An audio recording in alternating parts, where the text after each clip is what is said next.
dugso, barakuda, mamsa.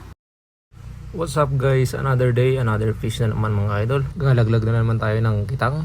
Ayun na nga ni, pinakita ko na ang unang pamato na aming gamit. Ito nga pala ang aming gamit na kitang.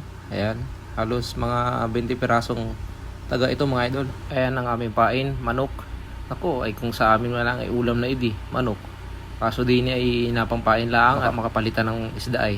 Hindi, anong ligat din. Sabi lang ang matatanda ay, utoy, ulam na yung manok, bakit apain mo pa yan? Maganda nga ngayon magtaan at malakas ang agos. Habang inalagay ko nga ni rin pain, anong sarap na yata nung manok pala ang ulam na. Lalo na siguro kung makahuli ng isda. Kuhan ko baga din sa barko at ang pain namin ay manok. At apas forward natin at makaabutin tayo ng gabi din kakalagay ng pain pala ang.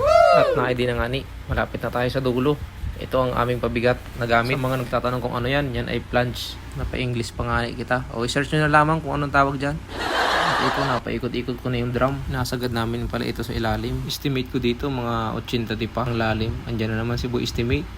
At sumagad na nga sa ilalim. Pagkatapos ay nilagyan ko ng pabigat yung drum para hindi siya umarya. At maghihintay tayo ng 1 hanggang 2 oras. Ito nga pala ang nakahuli ng mga dugso, barakuda, mamsa, red snapper, at iba't ibang klase pang isda. Kaya yun guys, abangan nyo ating mahuhuli ngayong gabi. Hanggang dito na lang aking video. Maraming salamat.